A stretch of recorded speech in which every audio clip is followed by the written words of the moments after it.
ပြင်းဦးလွင်မျိုးရက်ွက်ကြီး6ထဲမှာတည်ရှိပြီးပတ်ဝန်းကျင်တန့်နဲ့လမ်းပန်းဆက်သွယ်ရေးကောင်းတဲ့နောင်ရီအတွက်စိတ်ချရတဲ့မြေကွက်လေးတစ်ကွက်နဲ့မိတ်ဆက်ပေးပါရစေခင်ဗျာ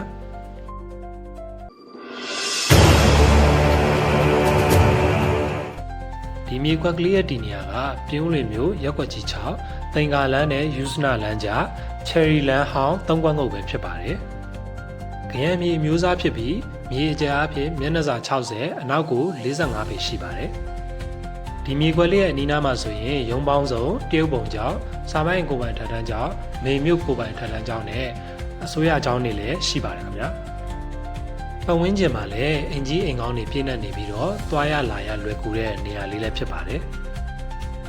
ပိုင်ဆိုင်မှုလည်းခိုင်ပါတယ်နေရာအကွက်ကွင်းကောင်းတဲ့ဒီလိုနေရာမျိုးလေးကိုလက်မလွတ်ရအောင်အမြန်ဆုံးလှမ်းလာခဲ့ဖို့ဖိတ်ခေါ်ပါတယ်ခင်ဗျာ